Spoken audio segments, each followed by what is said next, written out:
We've got chapter 52 of the Christian edition of the Tao Te Ching here. It's, part of the Built for God movement, or BFG as they call it. And this particular chapter really homes in on the core concept of faith. And to keep us on track, we're focusing on three main currents we see in this chapter. Restore. Right. Then renewal, which they break down into mindset, aim, and practice. This MAP idea. MAP, yeah. And finally, respond. So our aim in this deep dive is to really unpack how this chapter presents a Christian understanding of faith. We want to explore its connection to God and Jesus, how it guides us toward clarity, the surprising strength found in embracing our weaknesses, and how it encourages us to engage meaningfully with the world around us. Plus, like you said, we'll touch on some fascinating parallels with other spiritual paths, which hopefully can offer you a broader way of looking at things. Okay, let's unpack this then. We should start with the restore section, right? The core teachings on faith in chapter 52. It begins with a pretty fundamental statement. The world begins with God, the creator of all things. That instantly brings to mind, Genesis, doesn't it? Absolutely. Yeah, the Handbook directly references Genesis 1, verse 1, in the beginning, God created, and also Colossians, chapter 1, which talks about Christ being the image of the invisible God, the creator of everything. So this really sets the stage by establishing God as the ultimate source. So I guess the first key insight here for you listening is that this chapter anchors faith in that foundational belief. God is the origin of all existence. And from that starting point, it moves to the vital link between knowing God and knowing his son, Jesus Christ. It even quotes John 14.9, where Jesus says, "Anyone who has seen me has seen the Father." That's a pretty powerful claim. It is, yeah. This part of the chapter emphasizes that, according to this Christian understanding, seeing Jesus is seeing God. Right. And this knowledge, this connection to both God and the Son, then carries a significant promise. At the end, there is no danger to fear. And the Handbook connects this to passages like 2 Timothy 4 about finishing the race, and John 14.27, where Jesus offers peace. My peace I give you. So for the listener, this suggests that knowing God and Jesus in this way is presented as a path toward ultimate security and peace. Exactly. That's the idea being presented here. Yeah. Okay, that's a comforting idea. Now, here's where it gets really interesting, I think, because the chapter presents what seems like, a bit of a paradox. It says, keep still and guard your mouth if you want to be fruitful, but then also keep active and speak of evil if you want to live without salvation. Sounds like two sides of the same coin, maybe. Let's dig into what fruitful means here and what are the implications of unguarded speech? Right. Well, the Handbook links that first part, the stillness and guarding your mouth. Proverbs, I think it's 21.23, whoever keeps his mouth and his tongue keeps himself out of trouble. Okay. And also Luke 6.45, the mouth speaks what the heart is full of. So fruitful here seems to describe a life that aligns with God's intentions, avoiding the negative consequences of just letting your words run wild. So our words have real power. Exactly. Choosing them carefully can lead to positive outcomes. On the other hand, unguarded speech, especially speaking negatively or spreading harm, that's presented as something that can lead you away from salvation. It echoes James 1.26, which warns about deceiving yourself if you don't control your tongue. So a key takeaway for you listening is the emphasis on the impact of your words, both the benefit of thoughtful silence and the real danger of harmful speech. That makes a lot of sense. It's about aligning our inner lives, our hearts, with our outer expressions of faith, like our words. The chapter also talks about seeing the truth as clarity and remaining in weakness as strength. That second one especially feels, counterintuitive in a world that often values power and independence so much. It does, doesn't it? The idea that seeing the truth is clarity. The Handbook connects that to John's famous passage about God's love and the choice between light and darkness. Right, the light. Now, regarding remaining in weakness as strength, this draws heavily from 2 Corinthians 12. Paul's thorn in the flesh. Exactly. The core idea here, and it's a crucial one for you to grasp, is the Christian belief that God's power often becomes most evident in our human limitations. It's about humility and recognizing our need for divine grace rather than relying solely on ourselves. It's not about seeking out weakness, but rather acknowledging our limitations and allowing God's strength to work through us. That's it. And this then leads to the idea of receiving the light of the sun to return to clarity and be saved from harm. What does light symbolize in this context for you, the listener? Well, a Handbook points us to John 1, verses 7 to 14, which introduces John the Baptist as a witness to the light that is Christ. And John 4.24, emphasizing God as spirit, worship worship in spirit and truth. So light here is a really powerful symbol of divine truth, guidance, and the very presence of God as revealed in Christ. Okay. Receiving this light, in essence, means embracing this divine truth, which leads to spiritual understanding, clarity of purpose, and salvation from harm. The Handbook supports this with references like 1 Thessalonians 5, John 3.36, Romans 2.8. So for you, light in this context really represents the path to understanding and safety found in Christ. Okay, so to kind of summarize the core message of this chapter, as presented in the BFG Handbook's Restore section, it seems to be that faith, from this perspective, isn't just a passive belief. Not at all. It's an active, lived relationship with God through Jesus. And this relationship brings clarity, salvation, peace. Built on knowing the Creator through the Son, living with humility, being mindful of our words, and embracing that guiding light of Christ. It's a pretty holistic view for you to consider. Yeah, it's a view of faith that integrates belief, action, and a deep personal connection with the divine. Okay, great foundation. Now let's move into the renewal section and see how this understanding of faith can be applied in, your daily life through their MAP method. Mindset, aim, and practice. Right, the practical application. Let's start with mindset. The first point from the chapter is, the world begins with God. What's the corresponding mindset that you, the listener, can adopt? Okay, so the suggested mindset here is to consciously acknowledge God as the creator and sustainer of all life. Consciously acknowledge. Yeah. The explanation emphasizes a shift in perspective, moving away from a self-centered view towards one of gratitude and stewardship, really recognizing God's ultimate authority.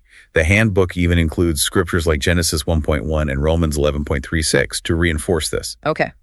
So for you listening, this first step in applying faith is about a fundamental shift in how you see the world and your place in it. So the aim then would naturally be keep your focus on God as creator. And the practice would be to actively acknowledge his sovereignty in all aspects of your life. That seems like a concrete way for you to put this into action. What's the next mindset point? The second point focuses on knowing the eternal God and the Son. The mindset to cultivate here is actively seeking to understand God more deeply through Christ as the clearest revelation of God's character.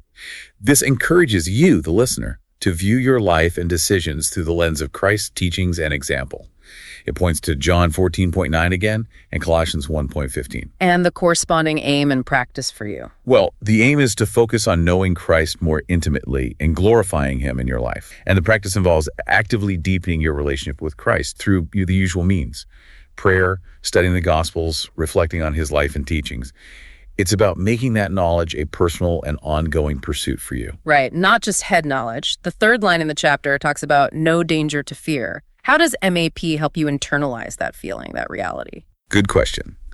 The mindset here is to cultivate a deep sense of peace and trust in God's protection, recognizing that his presence offers a fundamental safety, regardless of your external circumstances.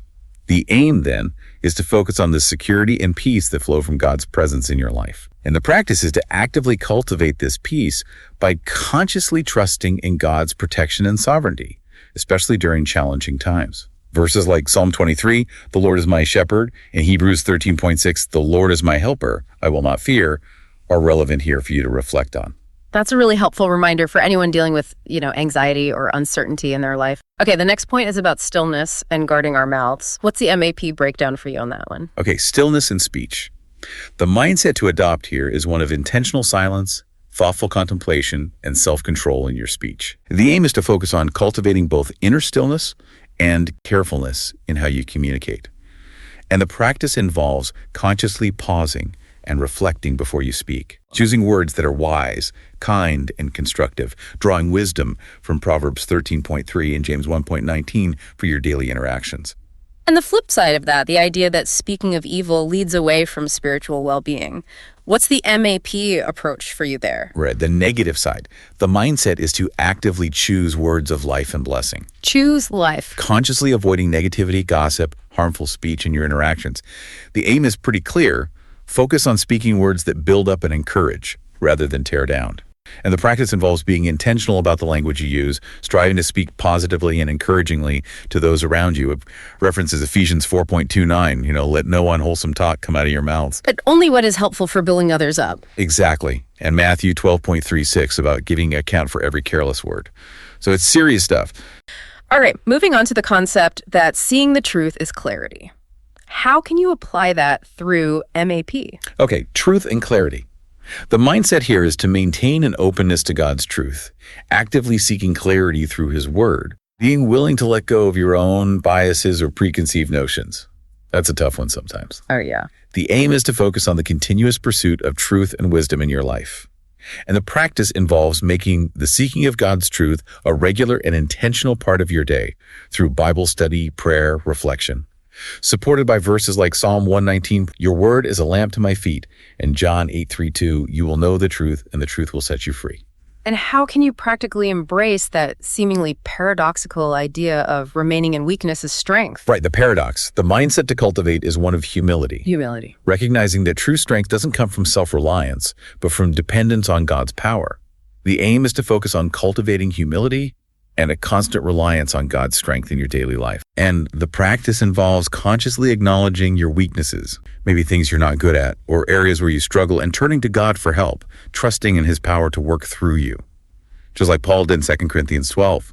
It's about recognizing where you need God's help and actually being willing to accept it. That takes real vulnerability. It does. We're getting there.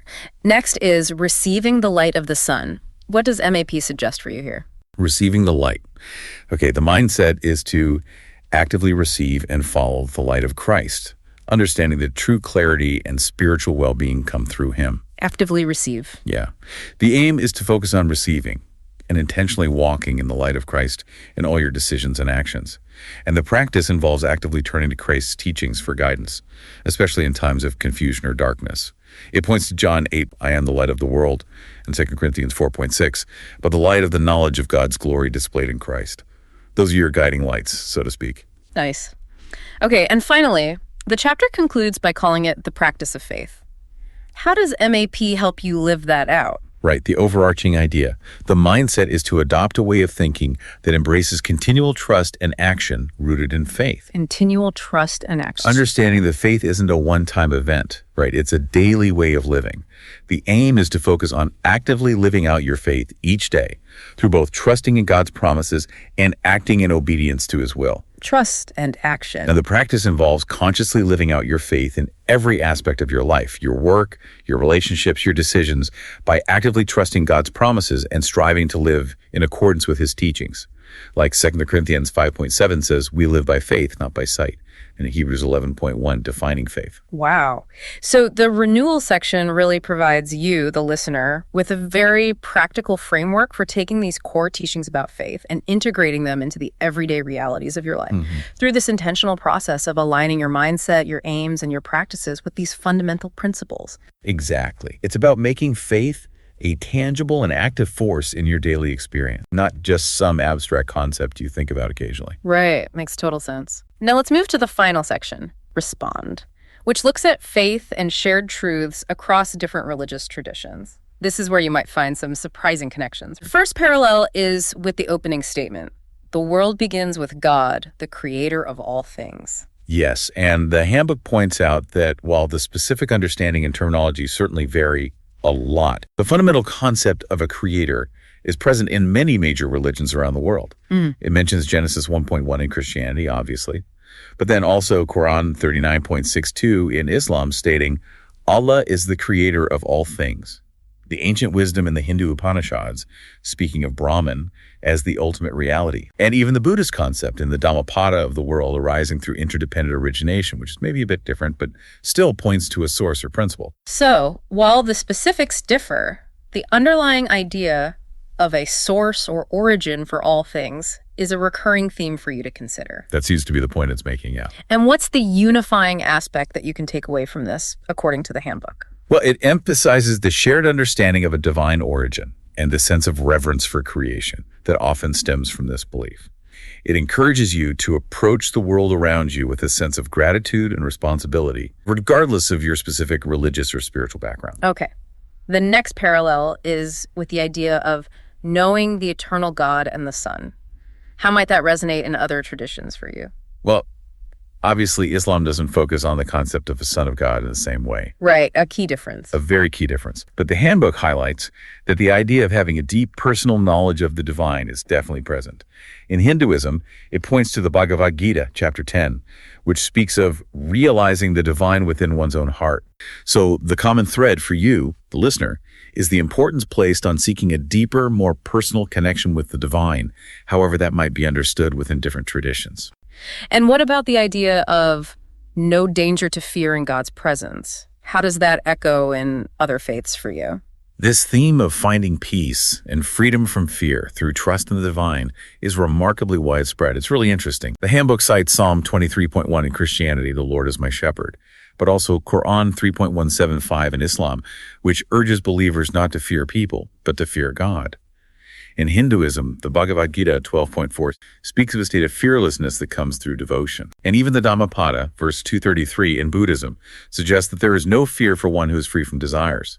So the core message for you is that this sense of trust in a higher power as a source of courage and peace is a common aspiration across many spiritual paths. That's fascinating. Okay, the chapter then advises stillness and guarding our mouths. Are there similar teachings in other traditions that might resonate with you? Oh, absolutely. James 1.19 in Christianity encourages being slow to speak. Right. Similarly, Quran 2.83 in Islam advises speaking good words to people. The Bhagavad Gita, chapter 17, speaks of speech that is truthful, pleasing, beneficial, and doesn't cause agitation. And the Dhammapada, verse 100, in Buddhism says that one peaceful word is better than 1,000 empty ones. So the universal value here for you listening is the emphasis on the power of our words and the importance of thoughtful, peaceful communication. And the negative side of that, the warning against speaking of evil, are there parallels there for you too? Yes, definitely. Ephesians 4.29 warns against unwholesome talk in Christianity. In Islam, Quran chapter 104 speaks of woe to backbiters and slanderers. The Bhagavad Gita 17.13 in Hinduism criticizes speech that is upsetting and untrue, and the Dhammapada 133 in Buddhism advises against speaking harshly to anyone. The shared understanding for you is the negative impact of harmful and unkind speech across various ethical and spiritual frameworks. It seems pretty universal. It really does. What about the idea that seeing the truth is clarity? How does that align with other wisdom traditions for you? Okay, truth and clarity again. John 8.32 promises freedom through knowing the truth in Christianity. In Islam, Quran 18.29 states that the truth is from your Lord. The Bhagavad Gita, chapter 4, speaks of liberation that comes from true knowledge in Hinduism. And the Dhammapada, verse 225, equates truth with the very path to liberation in Buddhism. So the pursuit of truth as a means to achieve understanding and freedom is a significant common thread for you to note. Truth leads to freedom. Yeah. Now, the concept of strength and weakness also seems like it might have echoes in other spiritual paths for you, does it? It does, though maybe expressed differently. 2 Corinthians 12.9 highlights God's power made perfect in weakness in Christianity. In Islam, Quran 65.2 promises that Allah will provide a way out for those who fear Him, implying reliance on God in difficulty. The Bhagavad Gita, chapter 16, values humility as a divine quality in Hinduism, and the Dhammapada 2.23 speaks of overcoming anger through gentleness in Buddhism. The underlying idea for you is that true strength isn't always about outward power or force, but can often be found in humility, surrender, and reliance on something greater than oneself. That's a powerful connection. And the symbolism of divine light, how might that resonate with you in different traditions? Light is another strong one. John 8.12 declares Jesus as the light of the world in Christianity. In Islam, the famous light verse, Quran 24.35, describes Allah as the light of the heavens and the earth. Beautiful verse. It is. The Bhagavad Gita 9.22 speaks of the divine providing what's needed for those devoted with unwavering faith, suggesting divine guidance or light. And the Dhammapada speaks of the sun shining by day, the moon by night, but the Buddha shining brighter in his enlightenment. So light is a powerful metaphor for guidance, truth, and enlightenment is a widely shared concept for you to consider. And finally, the idea of the practice of faith itself. How does that compare across traditions for you? Well, 2 Corinthians 5.7 speaks of living by faith in Christianity. Yeah. In Islam, Quran 5.55 identifies believers through their faith and their righteous actions, like prayer and charity. Faith and works. Yeah. The Bhagavad Gita emphasizes the importance of faith, Shraddha, in various forms of spiritual practice in Hinduism. And in Buddhism, faith confidence, really in the Buddha, the Dharma teachings, and the Sangha community, is a foundational aspect of the path. So faith is a central guiding principle, and an active engagement with the divine or with one's spiritual path is a fundamental similarity for you to observe. It's really quite striking, isn't it, to see these recurring themes across such diverse spiritual traditions? The Handbook even includes that quote by St. Thomas Aquinas, "Truth cannot contradict truth," which really frames this whole exploration of parallel teachings for you, the listener. It does. It suggests that while the expressions and the paths might look very different on the surface, the fundamental truths at the heart of these traditions might ultimately align in a meaningful way for you. It's an invitation to look deeper, perhaps. So as we bring this deep dive to a close, let's just maybe reiterate some of the key insights from chapter 52 of the Christian edition of the Tao Te Ching. We've seen how it uniquely presents faith as this dynamic relationship with God through Jesus, emphasizing that knowing the Son is key to knowing the Father, finding real strength in acknowledging our human limitation, the profound impact of our words, both good and bad, and the constant pursuit of truth as a path to clarity. Yeah, and importantly, we've also explored how these principles, while presented within a specific Christian framework here, actually find echoes and resonances in many other major religious and spiritual traditions around the world, potentially offering you, the listener, a broader and maybe more interconnected perspective on what it means to have faith and to live a life of meaning and purpose. It really makes you think, doesn't it? You know, in your own life, what role does stillness truly play? How often do you consciously consider the power of your words before you speak? Good questions. And as you reflect on these shared spiritual principles we've discussed, how might recognizing them contribute to, greater understanding and connection in our increasingly complex and often divided world? It's definitely something for you to continue to ponder. Absolutely. And for those of you who found this deep dive intriguing, we really encourage you to maybe explore the Christian edition of the Tao Te Ching further for yourselves.